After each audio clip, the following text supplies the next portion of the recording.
Bonsoir à toutes et à tous. On se retrouve aujourd'hui pour parler de musique et je suis avec Oxia. Comment vas-tu? Eh ben, salut, je vais très bien, merci. Et toi? Moi, ça va super bien, ça fait longtemps. Bah oui, Ouais, content de revenir. je crois que la dernière fois que je Voir. t'avais vu, c'était au Rex. Ouais, bah C'était il alors, y a je sais très pas longtemps. quand. C'était il y a très très longtemps, bien avant le Covid. Je me souviens aussi d'une interview qu'on avait fait Oui, avec Mendo. oui. Barcelone, non? Non, c'était d'ailleurs à Paris, mais vous nous aviez d'ailleurs fait manger des trucs, C'était notre ancienne émission avec Juliette. Ouais, je me souviens de ça. Vous en avez mangé Oui, des des insectes criquets. grillés. Oui. On était vachement plus fun à l'époque, là, on est un peu Ouais, plus sérieux, ouais. tu vois. Ouais. Mais non, c'est très très drôle ça. Faudrait que je sais pas pourquoi je me souviens de ça. je vais la ressortir. Il va y avoir des trucs sympas, un peu Ouais. collector dedans. Voilà. Bon, mais super. Alors, tu viens de sortir un nouvel album. C'est ton troisième. Ouais. Ça s'appelle AL. Oui. Comment on se sent quand on sort un album comme ça? Soulagé. Ah ouais. Oui, ben non, mais parce que j'ai mis un peu de temps à le faire. C'est pas que j'ai mis du temps, enfin, ça s'est fait sur une longue période. Pas forcément, j'ai pas tout le temps bossé dessus, parce que j'ai bossé sur d'autres projets en même temps, mais voilà, donc on est content, quoi, parce que c'est un travail quand même de longue haleine, donc c'est toujours... c'est un travail vraiment différent quand tu bosses sur un EP ou deux titres qu'un album tout dépend. Mais moi, j'ai envie qu'il ait une cohérence, qu'il y ait un fil rouge, qu'il y ait quelque chose qui relie un peu les morceaux. Même si on peut avoir parfois l'impression que les morceaux sont aussi différents, mais les uns des autres. Mais voilà, ça prend un peu plus de temps. Donc. Et le nom, ça vient d'où? Alors, le nom, c'est une petite dédicace pour ma mère. Ah, ça c'est... Qui est partie, malheureusement. Ah, je suis désolée. Condoléances. C'est une belle dédicace. Donc voilà, je cherchais un nom et puis je me suis dit, tiens, ça peut, voilà. D'où la mélancolie qu'on peut écouter dans certains tracks. Sans doute. Sans doute, ouais. Peut-être. Alors, les singles, t'en as sorti 3? Ouais. Comment tu les choisis? Comment on fait pour choisir En vrai, il faut bien... Pardon? C'est toi qui les choisis? On a une petite équipe entre le manager, en fait, le label, comme on l'a sorti sur notre label, donc Diversion Musique avec Nicolas Messeyev. Donc, voilà, on se réunit, puis on décide un peu ensemble. Chacun donne un peu son avis, même si c'est moi qui ai le dernier mot, évidemment. Mais c'est bien quand même d'avoir un avis, parce que surtout quand c'est ses propres morceaux, c'est pas forcément évident. On a moins de recul que les autres personnes pour dire oui, ça c'est bien, sortir. Donc il fallait faire un choix.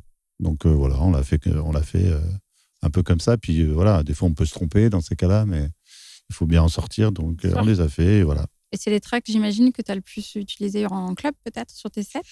Peut-être sur les 2 premiers. Ouais. Le 3e, il est un petit peu plus compliqué à jouer parce que c'est vrai que dans l'album, c'est un petit peu aussi le but pour moi de faire un album, c'est de faire autre chose que ce que je fais d'habitude, autre chose que des tracks qui sont destinés au dance floor finalement. Et du coup, même si là il y en a, mais c'est un petit peu plus il y a quand même beaucoup de morceaux qui sont très soft, avec notamment 2 morceaux plus down tempo avec une chanteuse, etc., qui sont vraiment ça, je peux pas du tout les jouer. Et même le dernier single, Silk and Fur, voilà, c'est trop calme par rapport à moins que je fasse un warm-up un soir. Ou un closing, dernier track. Ouais, éventuellement, mais en tout cas en peak time, c'est vrai, c'est difficile à jouer. C'est lequel ton track personnel préféré? C'est difficile. C'est vrai. Ouais, sincèrement, c'est marrant parce qu'on m'avait posé les mêmes questions, évidemment, sur l'album précédent. Ouais. Mais c'est difficile de répondre, sincèrement. C'est comme un tout. Ouais. Parce que pour certaines raisons, je vais aimer plus celui-là, d'autres raisons, je vais aimer un autre. Enfin, voilà. C'est un peu difficile. Après, sur l'album précédent, je disais souvent que c'était quand même un track que j'avais fait justement un peu comme il y a dans cet album. Là, en l'occurrence, c'est le track qui s'appelle Call in the Sun, qui est un track avec une chanteuse et qui est très. Et ça, c'est vraiment pas, c'est pas ce que j'ai l'habitude de faire. Et j'avais fait un track un peu comme ça sur le précédent album. Ouais. Avec une chanteuse qui s'appelait Mesparo, et pareil, j'avais dit ça, je suis quand même assez fier parce que c'est pas ce que je fais d'habitude, et finalement j'ai réussi à le faire, quelque chose que je fais pas habituellement. C'est difficile. Donc, donc du coup c'est pas celui que je préfère, mais peut-être je pourrais être le plus fier, peut-être. Ok. Et celui qui marche le mieux en club? En Après, ça dépend un peu de l'heure. C'est vrai, Il y a ça. Color of Life qui peut marcher un peu en début de set. Et puis après, il y a le morceau avec Nicolas Masseyev qui marche bien aussi pour finir, ou Présence aussi je l'ai dit à la française, les titres. Mais vas-y, hein, on est là. Il n'y a pas de. Ouais. Et du coup, ouais, voilà. En gros, mais celui, en fait, il y a un autre morceau qui était déjà sorti avant. Ok. En fait, on l'avait sorti l'année dernière, c'était en 2024, qui s'appelle Run. Ouais. Et en fait, j'ai décidé un peu au dernier moment de le mettre dans l'album, avec une version un peu plus courte. Mais voilà, et en fait, c'est celui-là quand même qui marche le mieux. Ok. Et je le joue depuis déjà un moment, voilà. Ok, cool. Tu me parlais de Nicolas Masseyev, donc tu as un label avec lui. Quel est le rôle des collaborations et aussi, par extension, des amitiés de longue date dans ta carrière? C'est vrai que, en l'occurrence, Nicolas, on se connaît depuis 30 ans, hein, je pense, bientôt. Ouais. C'était 95, 96 à peu près, ouais. On avait 5 ans, à peu près, je crois, dans ces eaux-là. Mais oui, du coup, voilà, c'est quelqu'un avec qui j'ai évolué finalement. Oui. Et c'est un petit peu parce que j'ai évolué beaucoup avec la bande de Grenoble au début, mais Nico est arrivé très vite parce que donc Nico avait un magasin de disques à Cannes. Okay. Qui pour moi était un des meilleurs de France. Hein, d'accord. Parce que j'en ai fait plusieurs. Mais donc, en fait, c'est comme ça que je l'ai un peu connu au magasin. Et après, il m'a fait jouer dans des soirées là-bas. Et voilà, et depuis, on est resté potes. Et je suis même le parrain de son fils. Donc, pour dire à quel point on est proches. Mais voilà, donc c'était important. On a toujours fait des choses ensemble, même pas tant de tracks que ça, mais il m'a aidé pour le mix sur l'album. On a fait ça ensemble. Ah ouais, cool. Donc voilà, donc puis bon, du coup on a le label ensemble, donc on a bossé, donc ça me semblait assez évident qu'il y ait un track avec lui sur l'album. Oui, bien sûr. Et voilà, et puis il y a un autre vieil ami qui s'appelle Yannick Bodino, qui lui est de Grenoble, que je connais depuis encore plus longtemps, je pense. Ouais. C'est vraiment c'est un ami avec qui on a fait les premières soirées à Grenoble. Okay. Au début des années 90, donc. C'était des teufs ou c'était des soirées? Ouais, c'était plus des teufs. Plus des teufs, ouais. Oui, les rêves, quoi, à l'époque. Ouais, voilà. Ouais. Pas free party, plus rêve. Et donc, depuis, voilà, on se connaît depuis longtemps. Lui, il fait pas que ça, mais il fait de la musique depuis longtemps. Ouais. Et en fait, alors lui, il y a 2 tracks avec lui, mais là, c'est un peu différent parce qu'en fait, lui, il vient souvent me faire écouter des trucs à lui. Et puis, je lui dis, mais ça, tu devrais faire ça. Puis à la fin, on change tout, puis ça devient un morceau à nous, en fait. C'est comme ça que ça s'est fait. Et en plus, les 2 morceaux, c'est réellement comme ça que ça s'est fait. Ah, c'est lui qui est venu. Alors, le deuxième, Silk and Fur, c'est un peu différent, parce que je lui ai fait, moi, écouter des trucs, et il m'a dit, à moi, je lui dis, ça, je sais pas si je pourrais le garder pour l'album. Il me fait, c'est trop bien, mais j'ai un truc en plus qui irait trop bien avec. Et on a essayé, ça a matché. Et du coup, voilà, ça se fait comme ça. C'est un peu des... Ah ouais, vous êtes quand les grands esprits se rencontrent, en fait. Du coup, et le premier morceau, donc qui est le premier morceau de l'album, On the Trip, c'est, je crois que c'est lui qui m'a amené un truc à lui, et je lui ai dit, mais attends, ça c'est bien, mais il faudrait faire ça. Et à force de changer, voilà, ça fait un morceau. C'était presque plus mon morceau que le sien à la fin, parce que j'avais changé beaucoup, mais c'est sa base, donc du coup, on a fait la collab ensemble. Puis c'est bien, c'est des gens que tu respectes depuis longtemps et en qui tu as confiance. Ouais, c'est ça. Puis bon, c'est toujours, franchement, c'est toujours cool de travailler avec des gens que tu connais. Puis, parce qu'on se dit les choses avec des collabs. Moi, j'en ai pas fait énormément avec des gens, par exemple, que je connaissais absolument pas ou très peu. Ouais.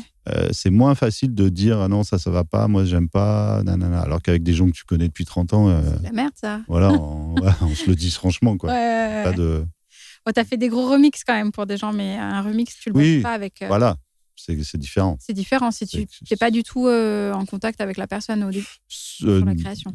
Non, pas du tout. En fait, il m'envoie les parts et après, je le fais. Et après, il peut donner son avis, mais c'est prendre ou laisser, quoi. Voilà. C'est ça ou rien. Ouais, d'accord. Donc oui, c'est pas une réelle collab. Ouais, je comprends. Est-ce que tu as prévu de faire des clips pour ton album? Oui, donc ils arrivaient un petit peu en retard. Ça, c'est les aléas du réalisateur. Enfin, voilà, je ne vais pas raconter toute l'histoire, mais le fait est qu'ils arrivent là. En fait, ils vont sortir donc, du coup, d'ici quelques semaines, je pense. En fait, c'est le réalisateur qui m'a proposé ça. Donc, c'est aussi un pote de Grenoble. Voilà, ouais, on reste. On reste terroir. Mais du coup, donc, il a proposé de faire un triptyque. Donc, c'est 3 clips qui se suivent. En fait, c'est la même histoire. Trop bien. Donc, voilà. Donc, on va sortir le premier, le deuxième, et ensuite, il y aura les 3. C'est sur lesquels tracks? Si tu as le droit de Alors, dire, c'est les 3 singles, en fait. Les 3 singles, oui, ça a du sens quand même. Ouais, enfin, c'était. En fait, le hasard a fait que c'est lui qui a choisi, qui a dit, je veux faire cela. Ah, comme quoi? Il y avait peut-être un autre track, Run, à un moment à la place, mais et finalement, on s'est dit, le hasard fait que donc on les garde comme ça, donc c'est très bien. Tu les as vus? Oui, ouais. T'es C'est cool. Ouais, c'est assez cool, ouais. Puis, du coup, c'est une vraie réalisation, quoi. Il y a pas d'IA, tout ça. Donc ah oui, ça c'est important de le dire maintenant. Hein. Oui. Non, mais t'as raison. Ouais, c'était un choix. C'est vrai que moi, après, les trucs qui se font en IA, je trouve ça, il y a des trucs qui sont cool parce que ça devient artistique, ça devient un art. Mais voilà, nous, on a fait le choix. Quand il m'a proposé ça, j'ai trouvé le projet cool et voilà. Ah, ok. Et on pourra aller voir la semaine prochaine? Peut-être pas la semaine prochaine, mais d'ici quelques les 3 d'un coup? semaines. Non, on va sortir les uns après les autres. Ouais. Ok, hâte de voir alors. Voilà. on les passera sûrement sur la chaîne. J'espère. C'est oui, cool. Écoute, les tracks sont bien, donc voilà. à moins que tu aies moins de 18 ans. Non, ça c'est va. Ça va. Ouais. Non, ça va. Ouais, parce qu'ils sont de plus en plus stricts alors. Ouais, c'est vrai. Et maintenant, on voit de plus en plus d'EP sortir. Les artistes ils sortent des EP ou ils sortent juste des tracks. T'as fait ça, toi aussi, t'as sorti des plus petits trucs. Pourquoi avoir fait un album? Est-ce que tu voyais quelque chose? C'est vrai que moi, j'en ai pas fait beaucoup d'albums. C'est mon 3e sous mon nom. Après, j'en avais fait d'autres avec un autre projet avec Kiko qui s'appelait Funky Data. Ah oui. Il y a très longtemps. On avait fait 2 albums. Ouais. Mais sous Oxia, il n'y a eu que 3, donc ça fait quand même pas beaucoup. Et c'est vrai que le dernier était sorti en 2012. Ouais.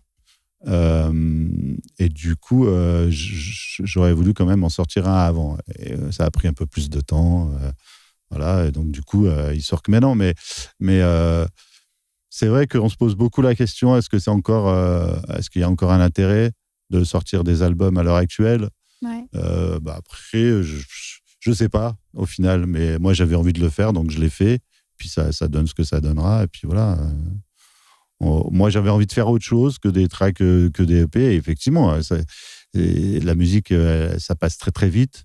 Il y a des tracks, tu as l'impression que si tu les joues 2 mois après, les gens te disent « Putain, mais c'est pas nouveau, ça, c'est bon. » Voilà, c'est un peu dommage, quoi. Péremption. Voilà. Donc, un album, moi, j'ai voulu faire quelque chose qui reste un peu sur la longueur. Moi, j'ai l'impression que ça revient. Je reçois beaucoup plus d'albums que ce que je recevais dans les dernières années. Donc, alors, oui, après, c'est des cycles. Hein. Il y a des gens qui se disent finalement, c'était pas si mal de faire des albums. Puis on se démarque, je pense aussi, musicalement, d'être un artiste qui est capable de faire un album. Ouais, parce que c'est comme je disais tout à l'heure, c'est quand même un autre travail. Hein. Voilà, à part si on fait que des tracks dance floor qui n'ont rien à voir les uns avec les autres. Il y a des gens qui font ça fait plus des sortes de compiles de tracks à soi qu'un réel album. Mais peu importe, c'est respectable aussi. Mais voilà, moi j'avais envie de faire un album qui soit... Mais il est bien, donc c'est bien. T'as raison. Tu dis souvent que la musique devrait pouvoir s'écouter autant dans un salon qu'en club. Ça, c'est dans des anciennes interviews que j'ai de toi.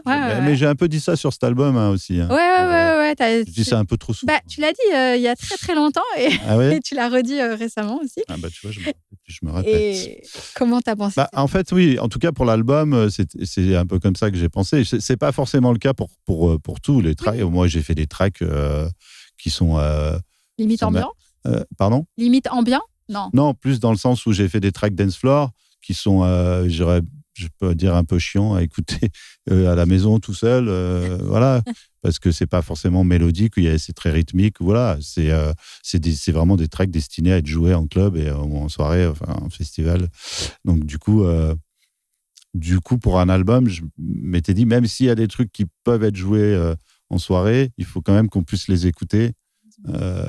Voilà, donc j'ai essayé de faire c'est pour ça que ça voilà, c'est assez mélodique quand même dans l'ensemble. Oui. Donc voilà, j'ai voulu faire un mix un peu entre les deux, quoi. Oui, ça te ressemble. Voilà. Tu l'as toujours dit, tu es fidèle à toi-même, en fait. Tu vois. Un petit retour au début sur la scène grenobloise avec Kitine, The Hacker. Ouais. C'était comment au début? Ah bah, c'était cool, hein, le début. C'est vrai que nous, on a connu quand même On a eu, ouais, je sais pas si c'est une chance, mais je pense d'avoir vraiment connu les tout débuts de la musique électronique. Vraiment, ça a été les premières teufs. Et puis voilà, c'est les premiers sons qui sont arrivés au tout début des États-Unis, donc Détroit, Chicago. Ouais. Moi, j'ai commencé par écouter de la house, vraiment dans les années 80, fin 80, même un peu avant. Les premiers tracks de house, c'était 85, 86. Okay. En fait, moi, je viens de la funk. Je faisais une émission de funk quand j'avais 15 ans.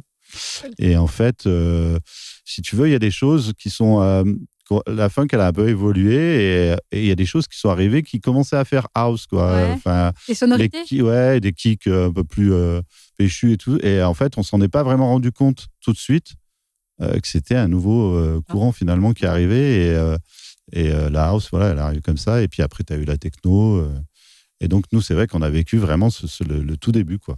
Et donc, bah voilà, après, on s'est tous un peu connus autour en fait, on s'est tous connus en soirée avec Miss Kitine, The Hacker, Kiko, donc dans la région. Après, il y a eu les gens qui est un peu plus loin, donc à Lyon, à Goria. Il y avait les gens aussi d'Annecy. Donc voilà, ça a créé un peu une émulsion et voilà, on s'est tous un peu... à Grenoble, en tout cas, ça a été ça. Il y avait une concurrence amicale. On a toujours dit ça avec The Hacker, Kiko.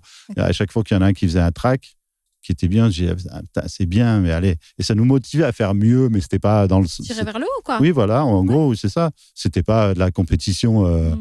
Voilà, c'était justement... Et ça nous a aidé... on s'est tous entraidés sans vraiment, quelque part, le vouloir, quoi. Ce que font très bien les Néerlandais, hein. Ouais. Dans le truc, nous, en France, c'est un peu plus compliqué, mais... Ouais.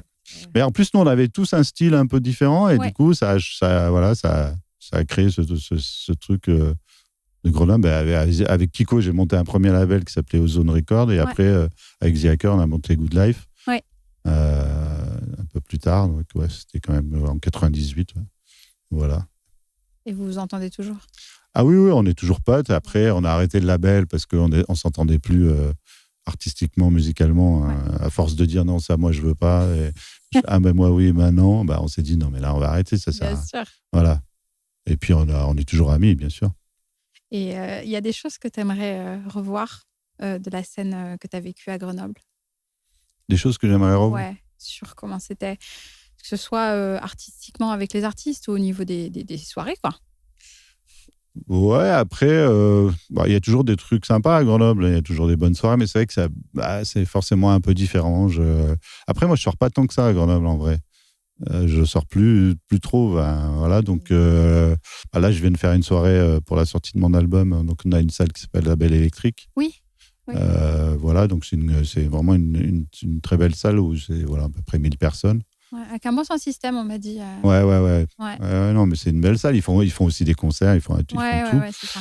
Et du coup, voilà, c'était vraiment cool. Une bonne soirée. À chaque fois que je joue là-bas, c'est assez cool parce que forcément, quand on joue dans sa ville, tu as tous les potes qui viennent, la famille. Voilà, donc c'est toujours assez cool. Mais c'est toujours aussi stressant en même temps parce que tout le monde te sollicite. Déjà pour la guest list, etc. C'est vrai, les backstage, viens boire un coup. Donc c'est cool et en même temps un peu stressant. Oui, je comprends. Ouais. Je suis obligée de parler de Domino. Qu'est-ce que ça fait d'avoir fait un track qui est devenu un classique et qui le restera en fait? C'est rare. Hein, ça va faire 20 ans quand même l'année prochaine. On en parle encore. Ouais, oui, il est toujours un peu joué régulièrement. Moi, on m'envoie, tiens, il y a lui qui a joué ça, où je tombe dessus. Ouais. C'est comme, en fait, si ce track, moi, il m'appartient plus. Enfin, je sais pas comment dire. C'est quand même assez hallucinant d'avoir fait ce track-là, en plus en 2006, là, dans mon petit studio. Ah ouais. Mais à aucun moment, je m'aurais imaginé que ça devienne un track un peu emblématique et un classique de la musique électronique. Enfin, c'était pas imaginable à ce moment-là, parce que Tu créais pas pour ça en même temps. ouais, moi ça faisait quand même déjà une dizaine d'années Ouais. que je faisais de la musique. J'avais sorti un premier album en 2004, 2 ans avant, mais voilà, ça n'avait pas marché. Ça marchait bien, mais rien à voir. Enfin, je veux dire, Domino, ça a été complètement autre chose. Ouais. En fait, ce qui a marché autant, je pense, c'est qu'il y a les DJ de tout style qui l'ont joué. C'est vrai. Ça allait de Carl Cox à Sven Vath, à David Guetta, Tiesto. C'est vrai. Donc, Tous les genres, en fait, un peu. Ouais, donc du coup, c'est ce qui a fait qu'il est devenu aussi populaire, je pense. Est-ce que ça t'a mis une pression ensuite Ouais. Forcément, parce que après, on t'attend un peu au tournant, parce que quand tu fais un track comme ça, bah, on s'attend à ce que tu en fasses un autre. J'en ai pas fait d'autres. Enfin, je veux dire aussi gros, aussi qui sont devenus aussi populaires, mais C'est peut-être aussi plus dur maintenant, parce qu'il y a tellement de tracks. bah oui, parce que Ouais. puis même il y a plein de choses enfin à l'heure actuelle, il y a tellement de choses qui se sont faites que Ouais. voilà, c'est difficile même de sortir du lot. Hein. Il y a peut-être des tracks qui sont aussi bien, voire mieux, qui passent à travers parce que il y a 100 000 tracks qui sortent par jour. Oui, bien sûr. Donc du coup, bah, tu peux très vite passer à travers, quoi. On te le C'est demande. inaperçu. On te le demande souvent en soirée de jouer.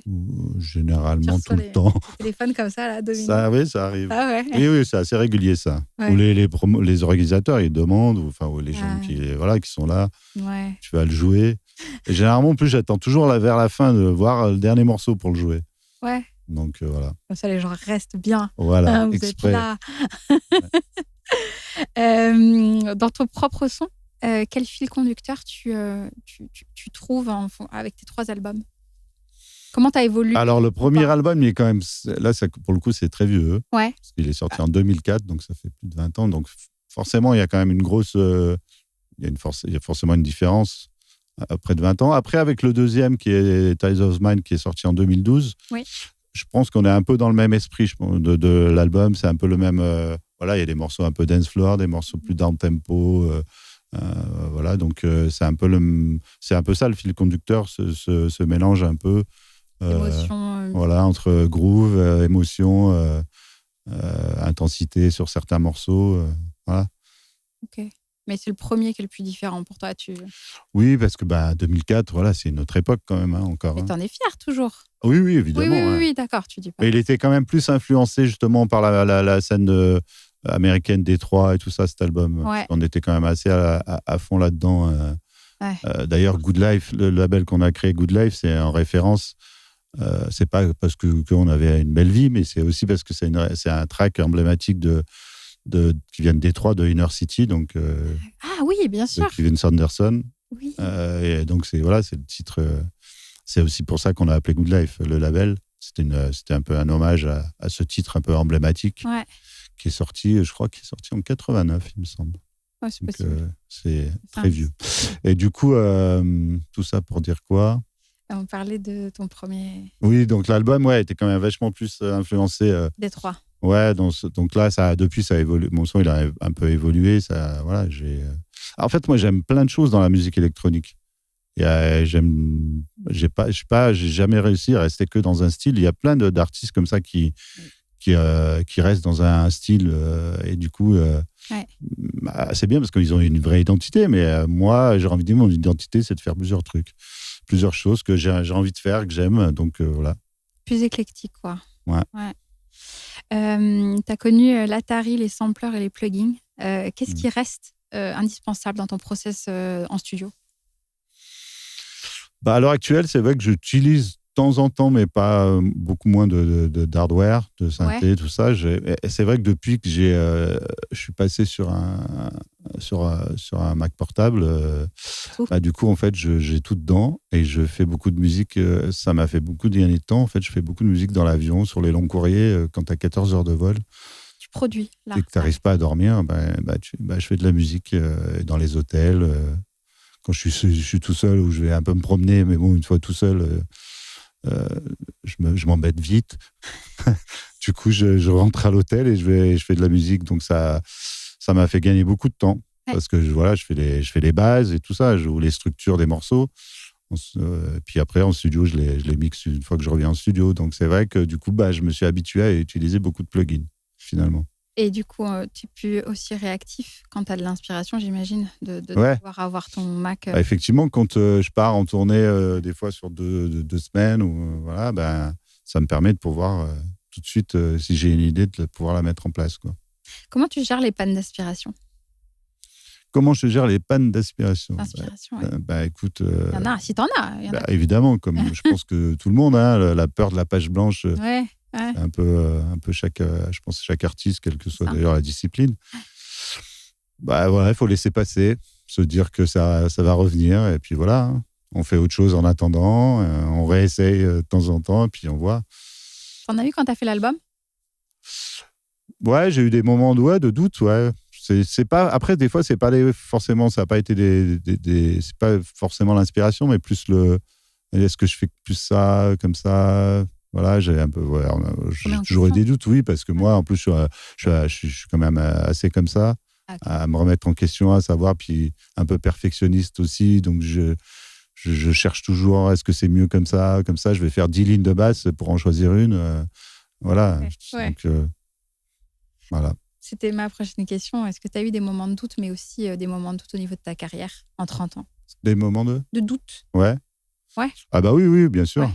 Bah, surtout quand on fait ça depuis aussi longtemps. On a toujours, voilà, ce que je disais juste avant, c'est qu'on a toujours un moment, des moments de doute. Est-ce que c'est mieux de faire que ça? Ouais. Voilà, des fois, c'est plus avec l'évolution de la musique, bah, on se dit, moi, j'ai fait quand même pas mal de styles finalement en 30 ans. Ouais. J'ai fait des trucs tech house, comme des Oui, trucs c'est vachement vrai. plus Ouais, mélodiques. ouais, ouais. Voilà, donc du coup, il y a des moments où on se doute, est-ce que c'est bien d'aller vers là? Mais voilà, je pense qu'il faut écouter son cœur et aller vers ce qu'on a envie de faire, et puis c'est tout, quoi, en fait, finalement. Puis ça Des fait... fois, on se trompe, des fois, Ouais. voilà, ça arrive. Ça, c'est la vie. Ouais, et puis ça te brise pas une carrière, quoi, ce Ouais. genre de choses. Hein. Pas Oui, abandonner. Il y exactement. en a qui abandonnent. Hein. Bah, en fait, ouais. Ben, c'est sûr qu'à force de faire des choses, et puis quand ça marche pas, ben, je peux comprendre qu'à un bon moment, ben, tu te dis, ben, je vais arrêter, je vais changer, je vais prendre un autre métier, parce que à un moment, il faut bien manger, quoi. Moralement, Oui, et puis moralement, c'est dur aussi, ouais, ouais, effectivement, hein. ouais, bien sûr. Bah, tous les métiers artistiques sont un peu comme ça, hein, de toute manière. Ouais. Et il y a des carrières qui peuvent être là et puis redescendre. Voilà, c'est un peu comme ça, hein, un peu en dents de scie, les carrières d'artistes, Ouais. souvent. Ouais, il faut le savoir, hein, parce que sur les réseaux sociaux, on voit souvent que le bon. Et le Oui. mauvais est vraiment caché. Et, Ouais.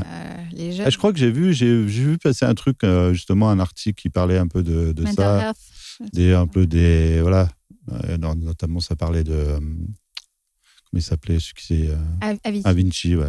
Voilà, qui a eu, voilà, parce que c'est une très grosse pression. Bon, lui, c'est à un niveau assez haut, mais Ouais. très grosse pression pour aller, il faut jouer là, et puis au bout d'un moment, ben voilà, c'est. On a tiré la corde. Hein. Voilà. Et, c'est David Guetta, je crois qu'on a parlé il n'y a pas très longtemps. Ouais. Il est passé au bureau sur une radio et il leur parlait, parce que c'est vrai que là, avec tous les jeunes qui arrivent et la starification des artistes, Oui, après, ouais. faut s'y préparer, quoi. Faut le Ouais. savoir. Bah, après, je pense que oui, c'est un peu tous les métiers artistiques où c'est un peu, voilà, c'est un peu comme ça, hein. T'en connais, toi, t'as eu des gens, des artistes qui sont un peu brûlés les ailes, comme on dit, un peu dans le milieu? Comme ça, non, j'ai pas. Bah, tant mieux. Ça.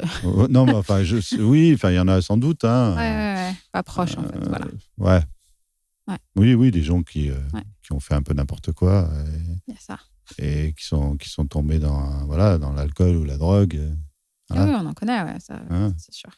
Est-ce que tu as sacrifié des choses pour ta carrière dans ta vie? Sans doute un peu, ouais. Peut-être qu'il y a des moments où j'ai un peu négligé le fait d'être en famille, tu vois, parce que je tournais beaucoup, et puis voilà, je travaillais pas mal, parce que moi, comme je travaille pas très rapidement, il faut que je travaille beaucoup pour arriver au même résultat. Du D'accord. coup, ben voilà, il y a eu des fois où pendant des semaines, je n'allais pas voir ma famille, par exemple, Ok. parce qu'il fallait que je bosse. Oui, je vais venir, voilà, des choses comme ça. Donc ça a été certaines périodes, ça n'a pas été tout le temps, heureusement, mais voilà. C'est tout. Bah, je crois, oui. Ils t'en veulent pas maintenant. Bah non, ils sont fiers que j'ai C'est ça. réussi. Et moi, ils me disent, j'ai pas fait pour rien, quoi. Ouais, non, c'est Voilà. vrai. Une belle manière de voir les Ouais. choses. Avec le recul, quels seraient tes conseils pour une longue carrière? Parce que 30 ans, C'est long. c'est long. Bah oui, bah, les conseils, je pense que malgré justement ce qu'on disait, les moments de doute et tout ça, il faut toujours. Rien lâcher. Ouais, voilà. Puis il faut croire en soi, en ce qu'on a envie de faire. Voilà. Mais il faut aussi s'entourer, c'est aussi écouter un peu ce que disent les autres, pas rester dans son truc. Non, moi, voilà, c'est important aussi de se remettre en question et d'écouter ce que disent tes proches, etc. L'importance d'avoir une équipe, ça aide aussi, tu penses? Ouais, je pense, oui. Ouais. Oui, parce que dans les moments de doute, justement, je veux dire, quand tu as un doute sur un truc et puis tu as quatre personnes qui te disent mais non, qui te disent la même chose, bah, ça te permet quand même d'avancer, quoi. Tu les écoutes. Finalement, ouais. T'as une équipe tout de suite ou c'est arrivé tardivement? Quand je parle équipe, je parle soit booker, soit manager, soit... Ouais, parce que moi, j'ai un booker, un manager. À un moment, j'avais quelqu'un qui s'occupait un peu justement de réseaux sociaux, tout ça. Ouais. Mais en fait, à l'époque, il y a eu...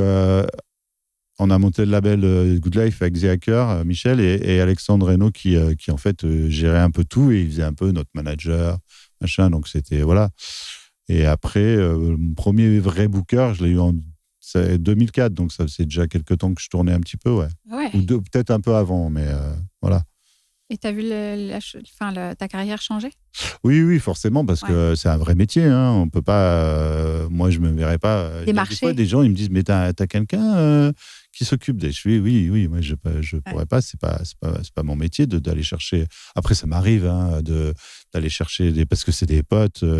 À force, à bout de temps, évidemment, on devient pote avec certains promoteurs. Donc, du coup, on les appelle, on leur envoie un message en direct. Mais après, tout ce qui reste négocié, et puis tout ce qui est vol et tout ça, il faut quelqu'un qui s'en occupe. Donc, c'est sûr qu'un agent, ça aide. Et puis lui, il va chercher aussi les dates. C'est aussi son travail d'aller démarcher, d'envoyer tout ce qu'on fait aux promoteurs. Donc, voilà. Ça te soulage aussi quand même. Hein, évidemment, oui. Ouais. C'est sûr qu'on se laisserait un peu reposer sur lui et le manager, le booker et le manager aussi. Le manager aussi, tu as? Ouais. Bien. Oui, parce que lui, c'est pareil, c'est tout ce qui est aller chercher je sais pas, des labels, par exemple, pour sortir, regarder tous les contrats, etc. Voilà. Faire de la veille un peu sur ce qui se passe. Puis il parle de nous, quoi. Il va dans les soirées, il parle de nous, voilà. Donc c'est un boulot aussi, quoi. Sans faire les boomers, toi comme moi, quel est ton rapport avec les réseaux sociaux aujourd'hui? Écoute, pour être honnête, c'est vrai que je le fais pas. Je le fais parce qu'il faut le faire. Ça me passionne pas plus que ça d'aller mettre. Puis d'ailleurs, on peut regarder mes réseaux sociaux. Je mets pas énormément de choses, mais moi, je suis content quand même quand il y a un truc qui sort ou alors une bonne soirée de le partager, tu vois. Ouais. Après, c'est vrai que ça prend un peu de temps parce que j'essaye de répondre un peu aux gens et tout ça. Mais bon, ça, c'est mon rapport. Après, moi, je trouve ça un peu dommage que ça ait pris une si grosse importance par rapport à la musique, quoi.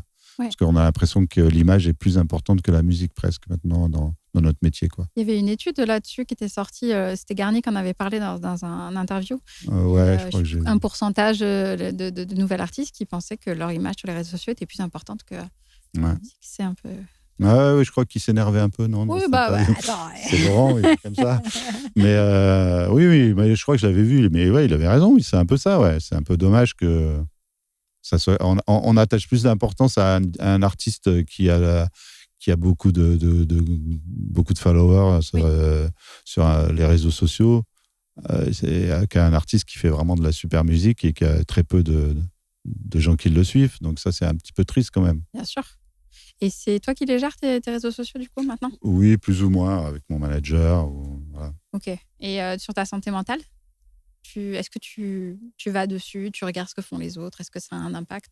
Ou alors tu arrives à avoir le recul nécessaire? Non, je pense qu'avec l'expérience et la maturité, c'est l'avantage d'être plutôt jeune. C'est que non, on apprend. Voilà, après, c'est sûr que moi, j'ai pas trop de... J'ai peut-être cette chance de ne pas avoir trop de gens qui me pourrissent finalement sur les réseaux sociaux. Ah oui. Parce que je pense que c'est ça qui est difficile. Ouais. C'est que quand on te met des choses pas cool sur ta musique, moi je pense, voilà, j'ai rarement rarement des choses comme ça. Donc, du coup, j'ai pas à le gérer puisque j'en ai pas. Donc, c'est vrai que je pense que quand tu as des critiques un peu pas très cool sur les réseaux sociaux, bah, c'est ça que c'est plus dur à gérer, c'est sûr. Ouais. Mais, et pas de comparaison non plus avec les autres artistes. Ça te... Non. Non. C'est un rapport assez sain, finalement, parce que ton feed, c'est vraiment de la musique, c'est des gigs. Ouais, voilà, pas en fait. De... Non, c'est vrai que je me mets pas trop en scène oui. sur mes réseaux sociaux. C'est assez rare, ouais. Peut-être que mon manager aimerait un petit Ils aimeraient que bien. je le fasse un petit peu plus, évidemment, parce que oui, non, mais c'est vrai que maintenant ça fait partie du jeu, c'est comme ça, il faut l'accepter. C'est comme ça. Vous savez que nous, quand on a commencé, ça n'existait pas du tout, donc c'est vrai que ça a changé quand même vraiment beaucoup la donne, quoi. Bien sûr, du coup, tu penses à ce qu'il y a des artistes, enfin des DJ qui se mettent à mixer pour les mauvaises raisons, parce que vous aviez pas du tout cette starification, ni les filles, ni le côté fame, où vous mixiez pour la musique, oui. Pas la fête, mais la musique. Oui, c'est-à-dire on connaissait même pas nos têtes, nous. Oui, arrivé en soirée, voilà. Vous étiez un peu plus cachés, apparemment. Avant, les boosts, ils étaient un peu moins en hauteur. Ouais, ça dépendait, ouais. Ouais, mais en tout cas, les gens, ils faisaient moins attention, quoi. Ah ouais. Ils venaient pour écouter la musique, quoi. Ouais. Et à part après, ceux qui sont devenus assez connus, comme Laurent Garnier et Carl Cox à l'époque, qui tournaient beaucoup. Voilà, il y a plein de DJ comme ça, oui. Mais nous, qui étions encore au début, les gens, ils ne nous calculaient pas. Ils voulaient, si tant que la musique était cool, pour eux, c'était bien, quoi. Et tu préfères ? Oui, quelque part, parce que moi, c'est la musique, avant tout. Je fais ça pour ça. Après, maintenant, ça me fait plaisir aussi quand on vient, on peut prendre une photo. Je ne peux pas te dire le contraire. Quand tu es artiste, voilà, tu as toujours un petit peu envie de reconnaissance. Donc, je ne peux pas dire que ça ne me fait pas plaisir quand on vient et qu'on me dit on peut prendre une photo, c'était trop bien. Bien évidemment que ça me fait plaisir. Ouais. Mais du coup, est-ce que tu penses qu'il y a des artistes qui vont mixer pour les mauvaises raisons maintenant ? Je sais pas, peut-être, parce qu'ils ont envie de devenir connus. Oui, c'est ça. Ouais, voilà, et donc ils se mettent à fond sur les réseaux sociaux et puis ils deviennent voilà, et puis ils jouent ce qu'il faut jouer. La technique, elle est moins indispensable, je crois, maintenant. Sans doute, ouais, je sais. Avec les nouvelles platines. Ouais, après maintenant, c'est nous quand on a commencé effectivement avec les vinyles. Vous aviez dit oui, évidemment. Bien sûr. Fallait savoir mixer et avoir une technique parce que là maintenant tu peux tout mettre en synchro. Et puis voilà, ça. Voilà. Après, le métier de DJ, c'est pas que la technique. C'est quand même, pour moi, même s'il y a des DJ qui sont pas hyper forts techniquement, mais qui te mettent une super vibe dans la soirée parce que c'est le choix des morceaux et la façon dont ils construisent leur set. Ouais. C'est ça qui est important au final. Ouais, c'est vrai. Et après, la technique, c'est un plus, effectivement. C'est pour après un peu impressionner les gens. Ouais, montrer que tu sais faire. Voilà. Manier les effets, etc. Tu mixes encore sur vinyle ou tu as complètement... Non, ça fait quand même longtemps que j'ai arrêté. Je me suis aperçu finalement que j'ai mixé plus longtemps en digital qu'en vinyle dans ma carrière. Parce que c'est arrivé quand, la digital ? Je crois que j'ai arrêté de mixer en vinyle en 2007 déjà. Donc, oui. Ce qui est quand même... Presque 20 ans. Ouais, ça fait bientôt 20 ans. Alors, après, ça dépend. Si je prends vraiment la carrière Oxia, où j'ai commencé à mixer à 95, un peu avant, mais c'était pas sous le nom, sous ce nom-là. Mais oui, ça fait ça fait plus longtemps du coup. En fait, il y a eu un moment, il fallait faire un choix. Moi, j'ai arrêté parce que j'avoue que ça faisait mal au dos quand même. C'est ce que m'a dit Jack de Marseille aussi. Ouais. Non, mais parce que quand tu voulais prendre pas mal de disques, parce que là, maintenant, on a notre clé USB, avec l'ordinateur, on peut avoir tout ce qu'on veut dedans. Ouais. Si tu veux le même nombre de morceaux en vinyle, non, mais il faut amener des sacs comme ça, ce qui n'est pas possible. Enfin, je sais qu'il y a des Sven Vath ou c'est aussi Villa-Lobos, quoi, qui voyageait avec... Oui, non. Mais nous, à l'époque, on portait. Donc, à force, ça faisait mal au dos. Entre ça et des fois, on était obligé quand on avait 2 gros sacs, on était obligé d'en mettre un en soute. Ouais. Et des fois, ils n'arrivaient pas, en fait. Bah oui, c'est vrai. Donc, ça m'est arrivé 2-3 fois où les disques ne sont pas arrivés. Donc, moi, je prenais toujours un petit sac avec... voilà, mais du coup, il me restait juste de quoi faire 1 ou 2 heures de set, mais je n'avais pas un grand choix, quoi. Et ça, c'est vrai que maintenant, avec le digital, on peut tout avoir. Donc, ça a aussi cet avantage. Il ne faut pas le nier. Bien sûr. Ouais, Parce qu'il y a beaucoup de gens qui disent oui, les vinyles, c'était mieux, nanana. Oui, le côté, voilà, mais en même temps, il y a des choses qu'on pouvait pas faire et finalement qui ont fait un peu évoluer. Et puis moi, ça me convient. Après, j'ai gardé mes vinyles quand même, une grosse partie. En tout cas, tous les classiques, tous les trucs qui ont une histoire pour moi, je les ai gardés, quoi. C'est une belle collection, j'imagine. Un peu moins quand même, parce que j'en ai fourgué pas mal. Hein. Ah ouais? Oui, parce qu'au bout d'un moment, j'avais plus de place chez moi. Donc, tout ce que. Après, voilà, il y a des morceaux que j'ai achetés juste pour. J'ai acheté un vinyle juste pour un track que j'ai joué 3-4 fois. Oui. Mais bien Bon, sûr. voilà, ceux-là, je les ai refourgués, mais j'ai gardé un peu les choses qui ont une importance dans ma vie de DJ, quoi. C'est quoi ton vinyle le plus précieux que tu as chez toi? Mon vinyle, alors là, c'est ça, j'ai jamais réfléchi. Ouais, c'est pas grave. Non, je comme ça, je saurais pas te dire. Tu dois en avoir des sympas, à mon avis, quand même. Ouais, j'ai 2-3 classiques pas mal, mais. Ouais. Ok. Le public, est-ce qu'il a changé en face de toi? Par rapport à moi, oui, il s'est rajeuni, forcément. Donc, c'est vrai les que. comportements. Du coup, forcément, il y a un petit décalage, hein, même si j'essaie de rester. Voilà, de rester jeune. Mais c'est voilà, il y a quand même forcément un décalage entre des gens qui ont 20 ans et nous. Mais finalement, moi, ça me dérange pas beaucoup. La majorité, enfin, une grosse partie des soirées, moi, c'est assez mélangé généralement quand je joue. Ouais, il y a ancienne et nouvelle génération. T'as les jeunes, mais t'as quand même pas mal de moins jeunes qui viennent. Ouais. Et du coup, ça crée un truc assez cool, quoi. Ok. Et les téléphones, quand ils sont en l'air comme ça te gêne? Ouais, je pense que c'est. Enfin, je veux dire, si tu as tout ton set ou tu as des téléphones comme ça, tu as l'impression que les gens ils profitent pas vraiment, quoi. Ouais, non, mais... tu peux pas être concentré sur la musique, ou alors tu es comme ça, mais. Ouais, c'est un peu. Mais bon, c'est générationnel, c'est comme ça. Et effectivement, il y a des DJ qui vraiment le gros coup de gueule de Bob Sinclair, j'avais entendu voilà. Mais il a pas tort en même temps, mais c'est comme ça. On peut pas. Chaque époque a des choses différentes et voilà, là c'est comme ça. Mais c'est vrai que c'est dommage quand on voit tout le monde.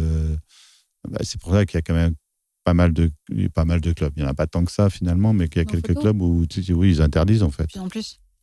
Ça peut te perturber, toi, pendant ton set, de voir tous ces téléphones? Parce que je me rends pas compte de comment c'est quand tu...